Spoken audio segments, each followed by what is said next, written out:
നമസ്കാരം. Micro green കൃഷിയിലെ പുതിയ ആശയമാണ് ഈ മൈക്രോ ഗ്രീൻ കൃഷി. ഒരു ചെടി മുളച്ച് ഒരാഴ്ചയ്ക്കുള്ളിൽ വിളവെടുക്കുന്ന രീതിയാണിത്. പ്രാദേശികമായി കിട്ടുന്ന ഏത് വിത്തിനെയും മൈക്രോ ഗ്രീനായി തയ്യാറാക്കാൻ കഴിയും. പയറും കടലയുമാണ് അനായാസം മുളപ്പിച്ചെടുക്കാൻ കഴിയുന്നത്. പോഷക സമ്പുഷ്ടമാണ് മൈക്രോ ഗ്രീൻ. കൂടുതൽ കൃഷിസ്ഥലമോ കിളയോ രാസവളമോ കീടനാശിനികളോ അധികം പരിചരണമോ വേണ്ട.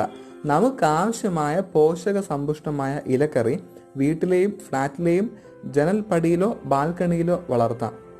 നല്ല വായു സഞ്ചാരമുള്ള സൂര്യപ്രകാശം ലഭിക്കുന്ന വെള്ളം കെട്ടി നിൽക്കാത്ത സ്ഥലമാണ് മൈക്രോ ഗ്രീനിനായി ഒരുക്കേണ്ടത്. സുഷിരങ്ങളിട്ട ഒരു പ്ലാസ്റ്റിക് ട്രേ തന്നെ മൈക്രോ ഗ്രീൻ കൃഷിക്ക് ധാരാളം. മണ്ണും ചകിരിച്ചോറും ഉണങ്ങിപ്പൊടിഞ്ഞ കമ്പോസ്റ്റും ഒരേ അനുപാതത്തിൽ ചേർത്ത് ട്രേയിൽ നിറച്ച് അതിൽ വിത്ത് പാകാം. ചകിരിച്ചോർ മാത്രം ഉപയോഗിച്ച് കൃഷി ചെയ്യുന്നവരുമുണ്ട്. ട്രേയിൽ ടിഷ്യൂ പേപ്പർ ഇട്ട് അതിൽ വിത്ത് മുളപ്പിക്കുന്നതും കണ്ടിട്ടുണ്ട്. ഹൈഡ്രോപോണിക്സ്, അക്വാപോണിക്സ് തുടങ്ങിയ നൂതന മാർഗങ്ങളും പരീക്ഷിക്കാവുന്നതാണ്.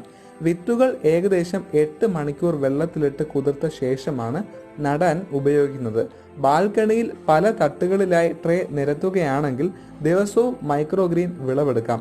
പ്രത്യേകതരം ലൈറ്റുകൾ ഉപയോഗിച്ച് ഇൻഡോറായും ഈ കൃഷി ചെയ്യാം.